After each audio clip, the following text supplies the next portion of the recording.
Hello, traders, and welcome back in a new weekly analysis webinar. This is the 14th of October, 2024, and my name is Mohamed Yaoud. I'm the Chief Markets Analyst at PU Prime. So it's the beginning of a new trading week, and of course, as usual, we will be discussing what actually we expect to happen during this week. Thank you so much for joining me in today's webinar. And we will be having a lot to discuss today, not only regarding the economic agenda and the key risk events, as usual. This is what we do during the weekly analysis webinar, but also I do feel that maybe this week will be having a lot of risk coming from the geopolitical tensions, not only the economic agenda, but I can see that, things are escalating in the Middle East. We are seeing what's happening between, Iran, Hezbollah, and other countries, as well as China and Taiwan. And we also have some escalations in the war going on between Russia and Ukraine. So I really believe that this week might have, higher risk than usual. And in this case, maybe we'll be following the risk on, or the risk off procedure, which is, going to buy gold, and safe havens. So by the beginning of the week, I haven't yet checked the economic agenda, to be honest, and I haven't yet checked the charts.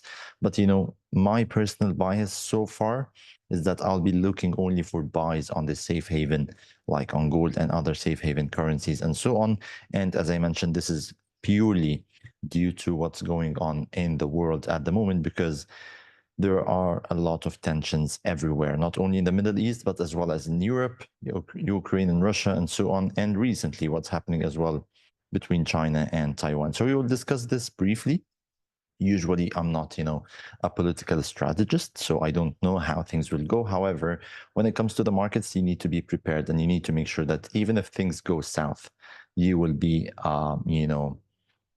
hedging your risk with some safe haven assets and trades. So, yeah, having said that, let me dive deep into the economic agenda real quick.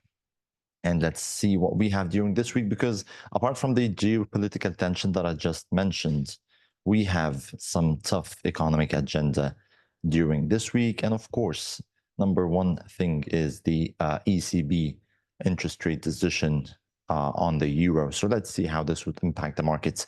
Starting off with Monday, the 14th of October today, we pretty much have a light day, and this is usually what we expect from a Monday, because when markets open on Monday, usually don't have high risk events expected to take place in the markets. However, today we will be watching the OPEC monthly report, and it's important. It's really, really important to now focus with the OPEC group, because we have a previously set plan to increase production by OPEC countries starting from November this year up until I think the end of 2025. Remember that plan that they previously set? This is something that was basically set by the OPEC group. However, currently, as I said, due to the high and escalating geopolitical tensions, and we have seen a lot of volatility in the oil market, so we really need to focus on the OPEC monthly report and what are their expectations regarding, the future on the short-term supply and demand in the oil markets. Because if anything happened, especially to Iran and the oil production out there, we will definitely have very, very high risk in the oil market. So I would personally very much look out for the OPEC monthly report and a couple of speeches from the FOMC members, Kashkari and Waller, during today as well. We also have the New York Federal Reserve 1-year consumer inflation expectations. Nothing of interest so much, because markets at the moment, as we speak, markets are already pricing in 25 basis points in the next two meetings, or a total of 50 basis points of interest rate cuts in November meeting, and of course, as well, December meeting. That's the base expectation for markets at the moment. And I think this is highly supported by the previous CPI report for September, when we had, CPI, I wouldn't say a high CPI, but it was slightly higher than expectations. So this CPI report completely, killed any expectations of a 50 basis points interest rate cut in November. It's only going to be 25 for November and another 25 for December. So it was just like normalizing expectations in the markets. Moving forward to Tuesday, another speech by Kashkari, some data from the Chinese economy, and very, very important data coming out from the British economy regarding the labor market. We have the claimant count change, a slight decrease to 20,200 new claims during September. And we also have the unemployment rate, which is expected to come around the same level for July. So that's the reading for August. And July was basically 4.1%. So we are expecting pretty much the same. We also have the IEA monthly report for the oil markets. Again, anything that comes from the oil markets at the moment, whether it's expectations, whether it's any sort of short-term or long-term reports, is something that we definitely must look at. We also have the ZEW economic sentiment from the German and the European economy. Yeah, that's the one. ZEW economic sentiment, highly expected to move higher from 9.3 to a 16.9 points, which would be something bullish for the economic sentiment in the Eurozone generally. We also have the CPI, the Consumer Price Index, from the Canadian economy, not so highly important, I would say, unless you actually trade on the Canadian economy. And we also have Daly speaking from the FOMC again on Tuesday. Moving forward to Wednesday, another very important news from the British economy, which is the CPI. So far I can say that Tuesday we have the labor market data from the British economy. On Wednesday, we have the CPI. So expect strong sessions from London session on Tuesday and Wednesday. Expectations on the CPI, the headline CPI on a year-over-year basis is a decline from 2.2% to a 1.9%. I believe this is overly optimistic. For the British economy, I mean 0.3% decrease in the headline inflation in one month, in one report, especially that this is the headline, which doesn't regard or doesn't disregard the oil and food items, which is the volatile items. And we can see oil is actually edging higher. So I don't really stick or agree with those expectations of a 0.3% decrease in the CPI, the headline CPI for September. However, let's wait and see. I would personally prefer, or I personally expect something maybe a little bit lower than 2.2%, maybe 2 or 2.1% is something I would normally love to see. And it's not really important when it comes to the CPI. It's not the only important thing to look at the headline inflation or the core CPI, but the important thing is to look at the core CPI, which is the services CPI, because the services CPI or the services inflation in the British economy is what is causing some headache at the moment to Bank of England. So we would want to see not only CPI generally go down, but we want to see what the services inflation is actually and how it's actually behaving in the British economy. And yeah, that's why I wouldn't really believe that markets would react to the CPI, but markets would react very much to the services inflation, which is part of the report, which is published, with the CPI itself. So don't look at the general numbers. We will have to dive deep into the report itself to see how services inflation is actually behaving. And we have another speech, or a speech basically from Christine Lagarde on Wednesday, which is important because on Thursday, moving on to Thursday, we have a very tough day for the euro.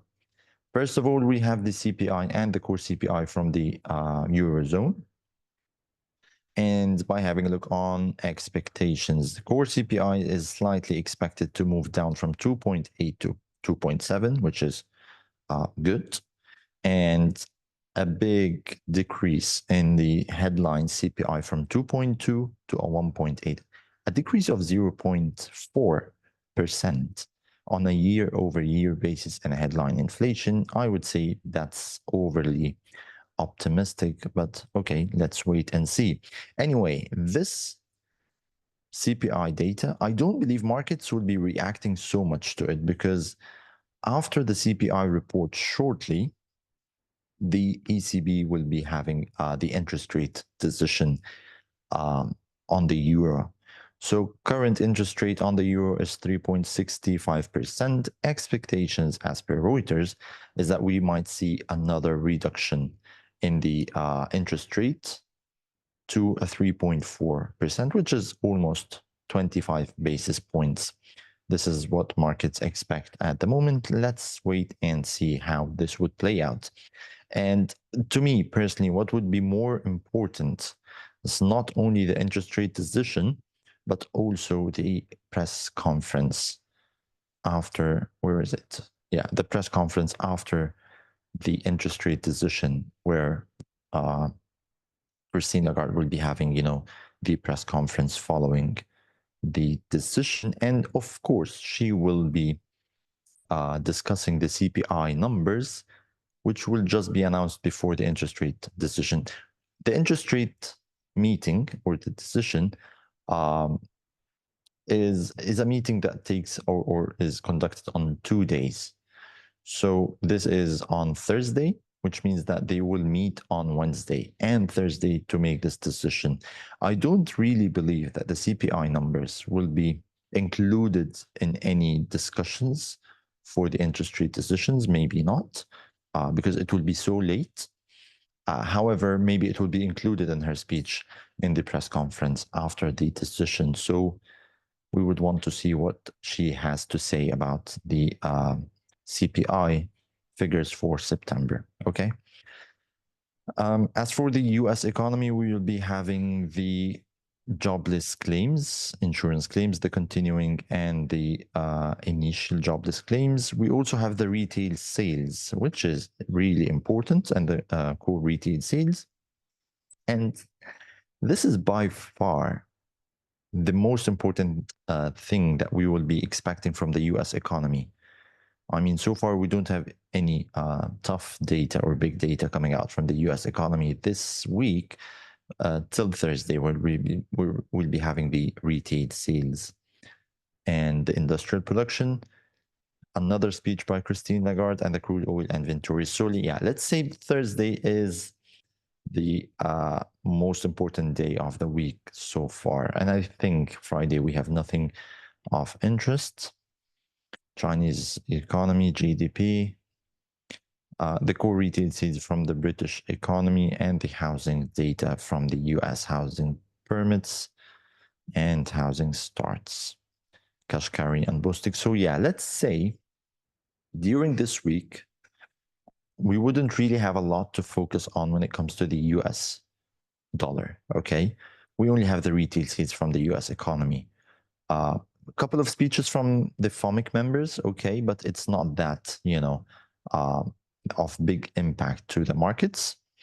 But during this week, we will want to focus very, very much with the pound and the euro. The pound will have the CPI. We will have the labor market data. We will also have the retail sales from the pound.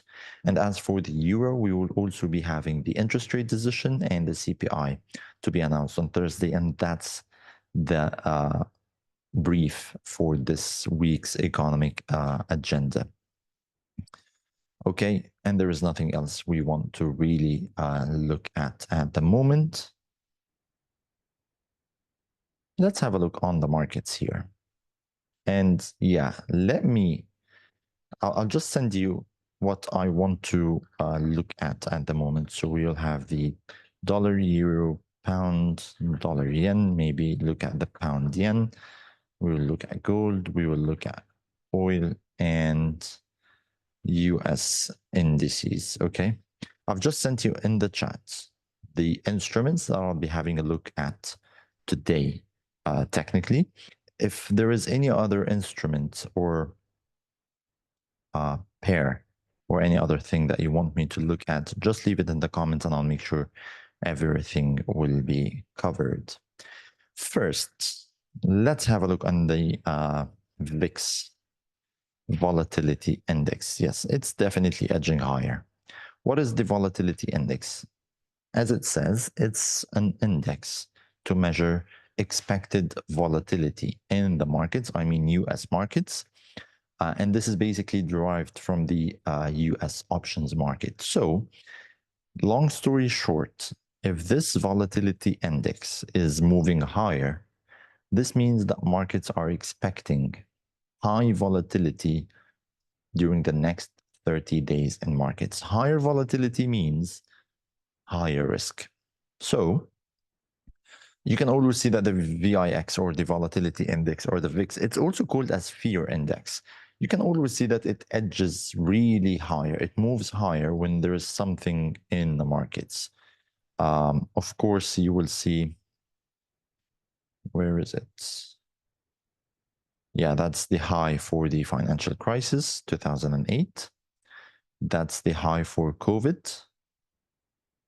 And we are currently here. And that was the high in August. Remember when markets were about to crash by the beginning of August after the Bank of Japan raised interest rates and we had this carry trade thing going on in the market. So that was the high in August. And now, as we speak, we are trading on the VIX just below 21 points, which is not really high at the moment.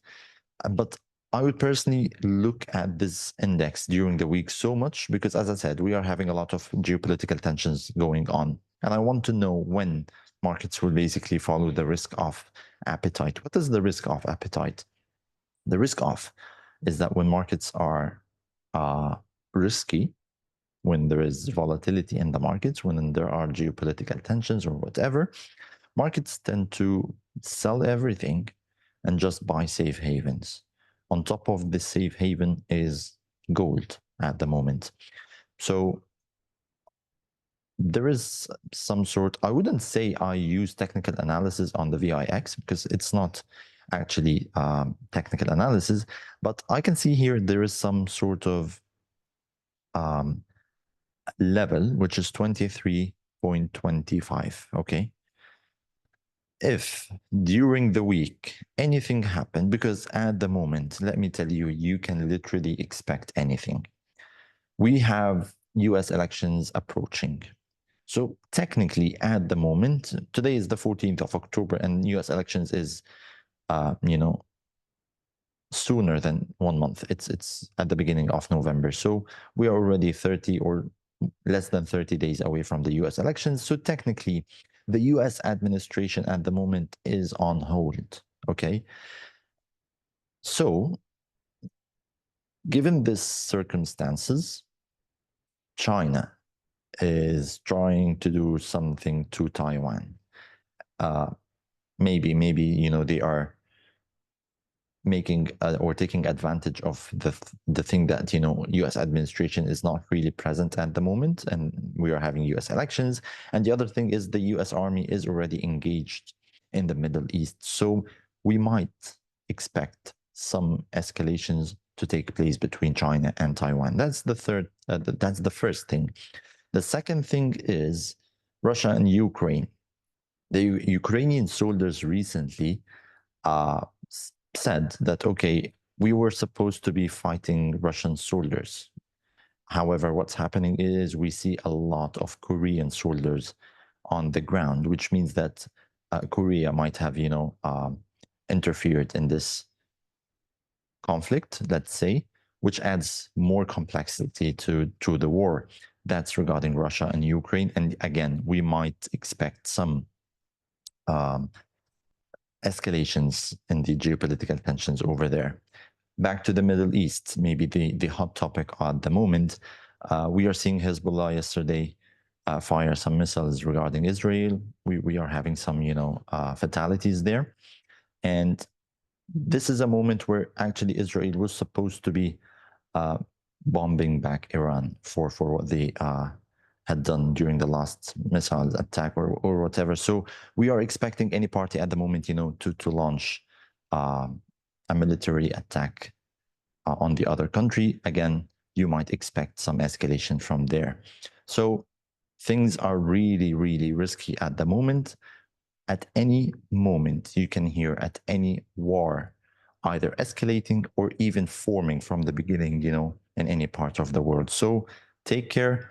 And personally, I would really um, adhere to the risk off sentiment. And that's why I would like to start by having a look on gold, which technically, not only, fundamentally, but technically it looks really bullish at the moment because, yeah, you can see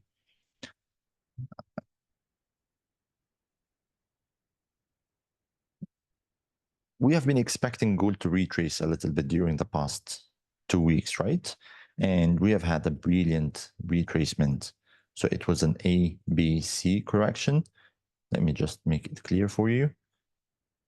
So the last upward swing, we actually retraced exactly between 50% and 61.80%, which is a very, very well and a healthy correction. And the correction came as 1, 2, 3 or an ABC, which might mean that the correction ended. Currently, what we have is that gold is actually about to test the previous high, which is this one.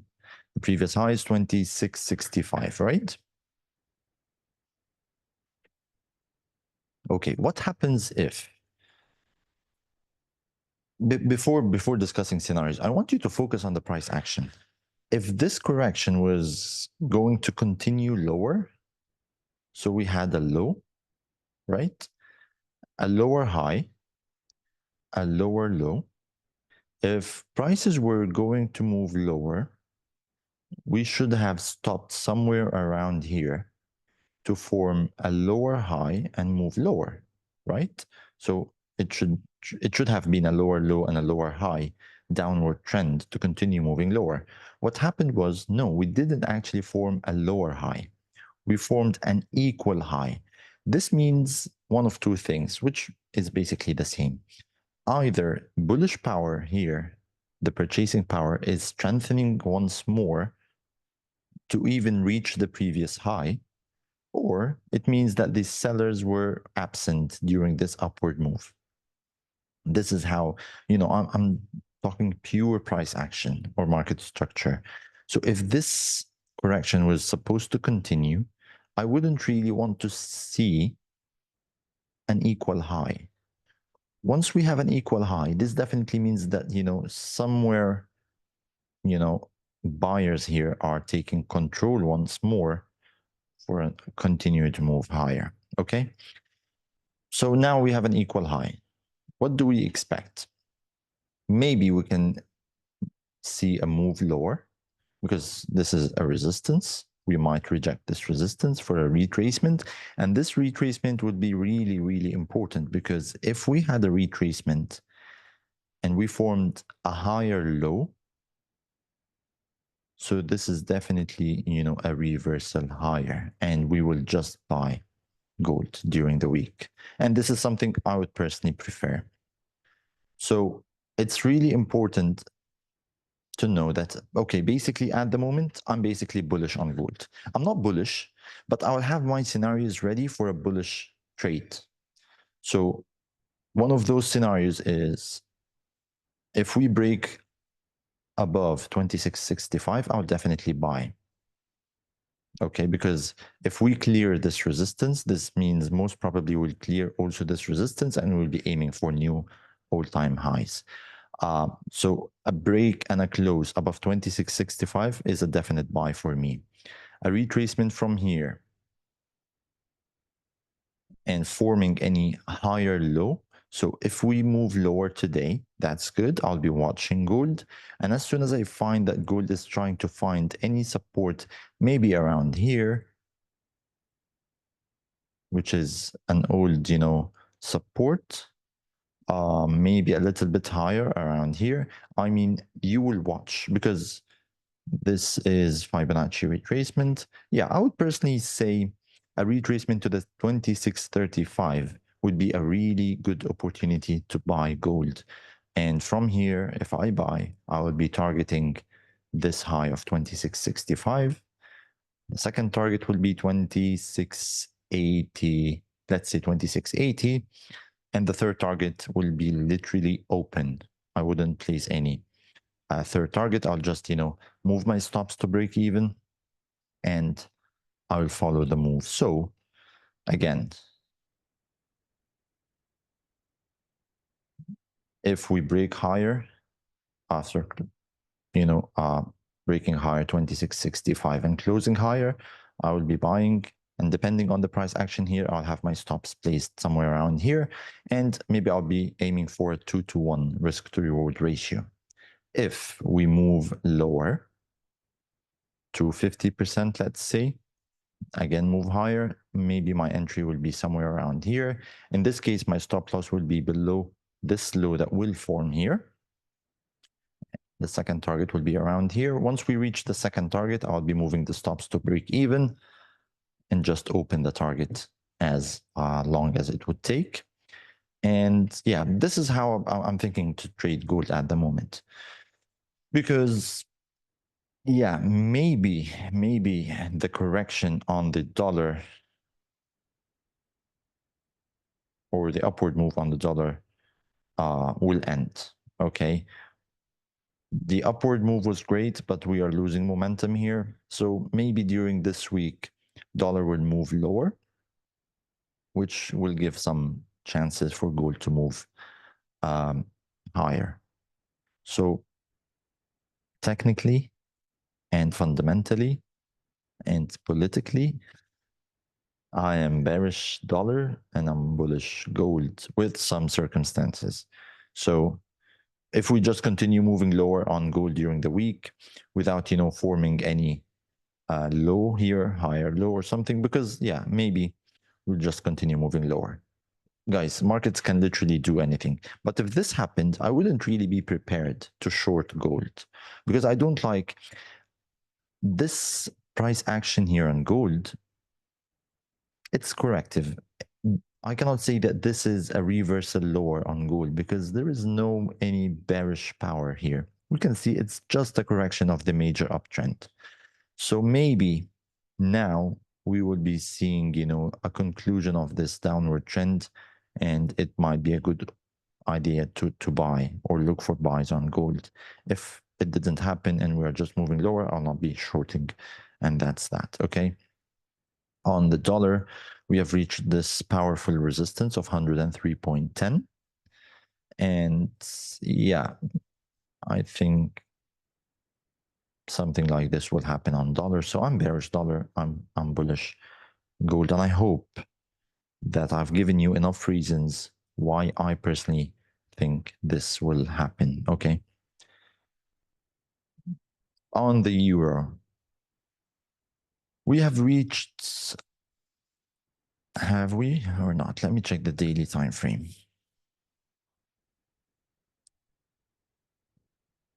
1, 2, 3. Yes, we have reached some powerful demand here.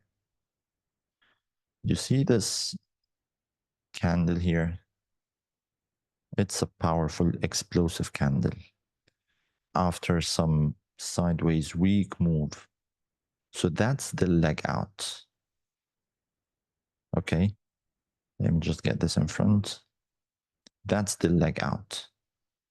Not sure if you can see this color or not. Let me just confirm. Yeah, that's my leg out here. And that's definitely my leg in.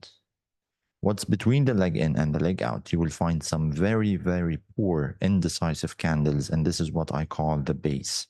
Not I call, but what we call it as the base. And this is when you should now know that this huge thing here is a demand zone. So during the last week, I personally expected euro to go higher. It didn't go much, much higher. But at the moment, I will definitely not look to short the euro, but I'll be looking to buy the euro. So an upward move is what I personally expect. And this actually confirms my bearish outlook on the dollar and my bullish move on gold. Okay. So during the week, I'll be personally looking for buys on the euro, especially that, yeah, you can see the downward move was great here. Do you remember when we shorted the euro from up here? We have been moving lower very much since that time. However, the move here is getting weak. Yeah, we are still moving lower, but not like this move lower. So we are losing momentum here. We are losing definitely momentum somehow. And we are nearing support or demand. And we can see here a bullish divergence.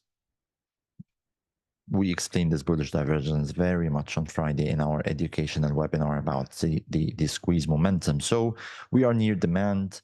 Momentum is fading. We have a bullish divergence. So I will personally wait for a break above the previous high because we have, lower lows and lower highs. Once we break higher, I'm definitely buying the euro. And my target would be as much as 1.1140, let's say. That would be my end target or my last target. Yeah, maybe I'll have my first target somewhere around here, 1.1050. So 1.1050 and 1.1140 is where I'll be looking to take my profits on the euro. The pound is definitely something similar. Yeah, a huge move lower. You remember when we shorted the pound here? We have been moving lower since then. But you can see, guys, I will just remove the momentum indicator and you can just see how the momentum, this was a powerful move, another powerful move. And since then, okay, we are moving lower, but the speed of the move lower is just fading. So here, somewhere around here, either the selling pressure is weakening or we have some bullish power trying to enter. So this is weakening momentum, okay? If we check the momentum indicator, you will see, yes, a bullish divergence. So that's what I'm telling you. Momentum is really important. I've explained to you the momentum indicator during the last webinar. However, by time, believe me, you will learn to see when momentum is basically fading, okay? And from here, if you just look at the previous price action, you can definitely see some powerful move from here. Whether you can call it support or whether we will call it demand zone, there is definitely some sort of level here that the pound is not able to clear. Okay, let's have a look on the bigger time frame and let's see. Yeah, exactly. That's a powerful. You see this candle? This powerful candle here. Boom, move higher. That's my leg out. Those two candles are basically my leg out. Before this leg out, we have a move lower. So that's my leg in. That's a powerful move higher, somehow a good move lower. Between the leg out and the leg in, we have two very weak candles, and that's what I call the base. Those are the base candles, okay? So that's my demand zone. Let's see if we reach this or not. Yeah, we definitely reached the demand. And you can see once we touched it, there is some rejection here from the demand zone. So I'm basically bullish pound as well. And it makes sense because that's a high, that's a low, that's a higher high, an equal low. So at least we'll be looking for a retracement from here during the week. Powerful demand, weakening momentum as we approach the demand. So what are the chances? Okay, let me tell you something. Anything could happen in the markets. Again, I'm telling you this every and each single time. markets could just continue moving lower. Okay, but what are the chances that we actually retrace a little bit from the demand? Because you can see momentum, we are not able to clear this level. Momentum is not suggesting, a powerful move. There are no enough sellers at the moment to just break the support or the demand and move lower. So probability is a move higher from here first is something I would really, really want to see. Um, and yes, again, I would be waiting for a break above the previous high, maybe somewhere around 1.3085. Because if you want to directly just buy from here, okay, you can, but just add a little bit layer of extra confirmation. Because not only I'm buying near demand, not only I'm buying because of a bullish divergence, but I would be waiting to buy after a break of structure. Once we break a previous high, we will have this change of character here. And yeah, it would be much more higher probability. Just add layers and layers of security and confirmation on your trade. This is me. This is because I'm a very conservative trader. Okay. I want to be late in the markets. I want to buy late. It's fine, but increase my chances and probabilities. What happens if we don't clear this level? What happens if we just trade, like this? I will not be entering this. What happens if we break below support or this demand zone? I will not be buying. Okay. So I might miss the trade. I might miss this trade on the pound. I might miss the trade on the euro. I can end the week absolutely no trades. That's fine. But when I enter a trade, I need to make sure that most probably I'm on the right side of the markets. And yeah, I'll just leave it. Okay. As for the dollar yen, of course, very weak momentum here. We have a resistance 149.40, and it's not only a resistance, but it is a supply zone. Yep. It's a supply zone, but it's not a fresh zone. You see this? I wouldn't say it's a very big explosive candle, but you can see here we have seen some selling power. So that's my leg out. Those three candles, okay. Where is my leg in? This is my leg in, or this move.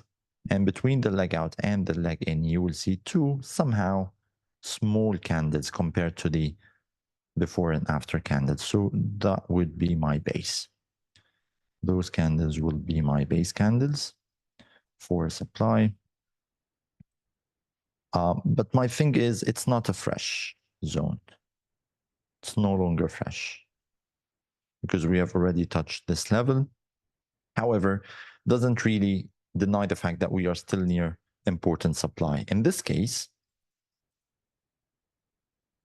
you will definitely need to wait for confirmation because we touched this level once. You can see how well we moved lower.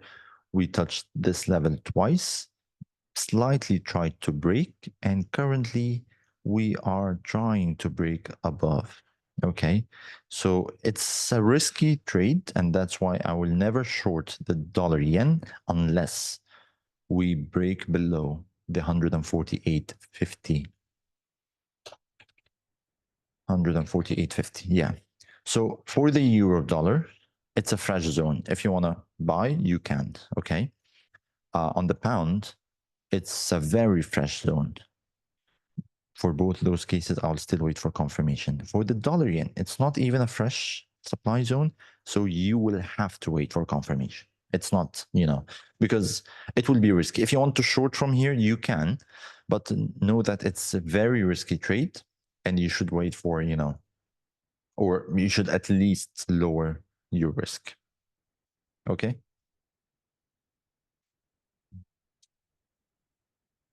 As for the dollar or the pound yen, I'm not liking the pound yen so much at the moment because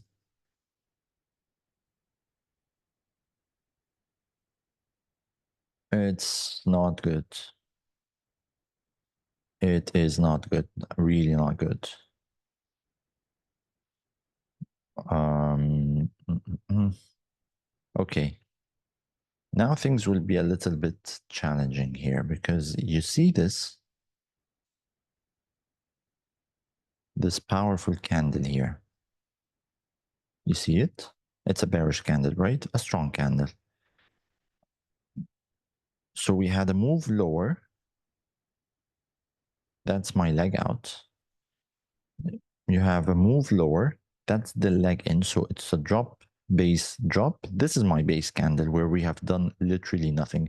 Those two candles, I would say, those are my base candles. So we are trading near supply, but it's a weak form of supply. And it isn't really so obvious. But yeah, I would consider this a supply on the pound yen. Boom, it's not fresh. See, when we touch this level, how well we went lower. And we are still trying to target those levels again. I'm bearish the pound yen, but again, I'll be waiting for a break below the last low. 194, let's say.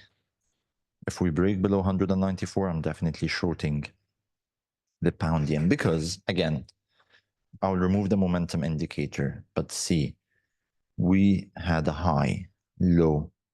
This high didn't clear the previous high. This high almost, has done the same and so on. Where is the bullish momentum? There is no bullish momentum. We are just trading. It looks bullish. It looks that we are moving higher. Guess what? We are not moving higher. We're just moving in a wide sideways range. So in this scenario, even if we break higher, I wouldn't buy. I wouldn't really believe buying is a good opportunity. But instead, a break below will definitely push us lower to at least the base of this move, which is 190. So I'm not giving you on my expectations. I'm giving you the best scenario to trade those pairs. It can move higher, but if it did move higher, I wouldn't be going long. But if it did move lower, yeah, there would be a perfect opportunity to short. This is what I'm trying to explain to you. And this is what I try to provide in the weekly analysis session. I think we are done, are we? Let's have a look on oil and the US indices. The oil was basically perfect during the past week. Remember when we said we were trading somewhere around here on Monday? We said we will be waiting for a retracement to buy, right? We retraced to the 50% Fibonacci, which we said it's a previous resistance here. So we said we would basically wait for a retracement as support, and it was a brilliant move. However, let me go higher on a higher time frame. What is the weekly time frame doing? Oh, the previous week was really bad. So we went higher, but look at this long-legged doji. Moving higher. Somewhere inside me says I'm bullish on this. Because, yeah, we formed a higher high and slightly higher low. So this move somehow is, reversing. So I'm slightly bullish on the US oil. However, I would say during the week, my support will be this level, 73.50, not the interval, 73.50. And my resistance would be 77.70. Between those levels, let me see, is it an equilibrium?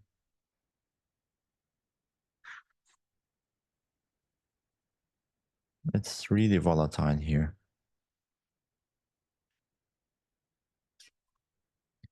Okay, fundamentally, and due to the geopolitical tensions, I would only trade US oil above 77.70. So if we break above $77.70, I will be buying. Below 73.50. So, okay, I'll be looking for buys. I will be looking for buys either from 77.70 or from 73.50. Let's wait and see. As long as the price is just moving in a sideways range, it can literally do anything. You can see a move higher and then a gap lower. It's really volatile. So we have many, many gaps here due to what's going on. So yeah, if we move lower to 73.50, and after some bullish confirmation and bullish price action, I might buy from 73.50. Or if we just move higher, I'll leave it and I'll wait for, a break above 77.70 and I'll be buying. So yeah, I'm slightly bullish on the US oil, but it's not really the best opportunity during the day. US indices has been doing nothing. We had our sideways range on the NASDAQ. I think we might have I think we might have a good shorting opportunity from here because that's a powerful move lower and we're moving, we are consolidating around this. So for the NASDAQ, a break below the last low of 20,200 is a definite sell for me.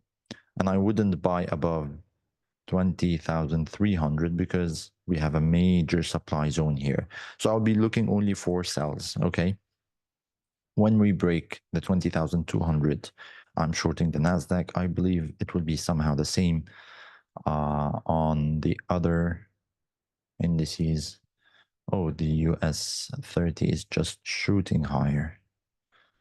It's shooting higher, but momentum is not so good.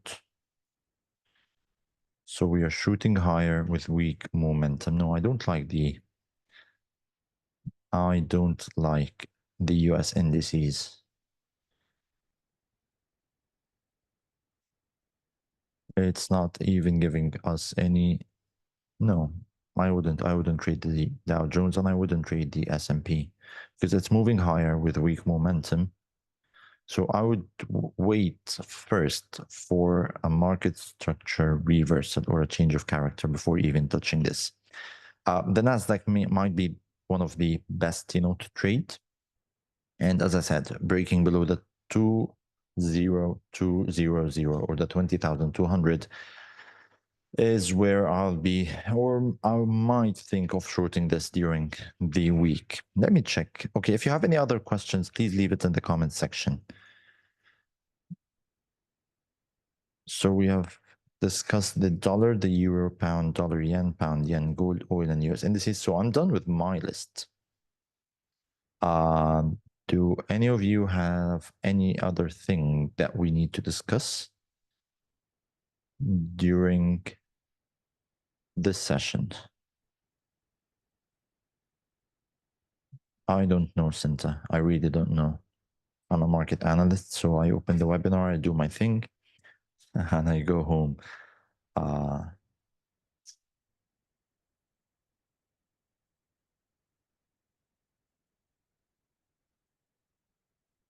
Why is the webinar today somehow quiet? Are you guys, tired because we are approaching the end of the year? Thank you, Sharif.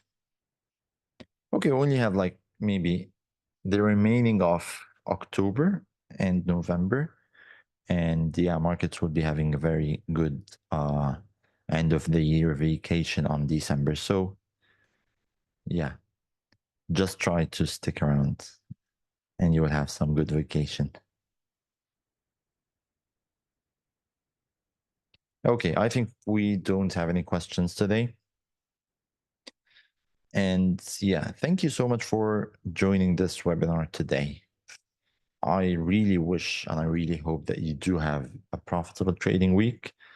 And as we said, we might be having very high risk during this week because of the geopolitical tensions. So please make sure that even if you trade, please make sure that you keep your risk to the minimum or just calculate your risk to avoid, ruining your accounts because anything could happen in the world, but just make sure that you live to fight another day in the market. Do you have a record for this session?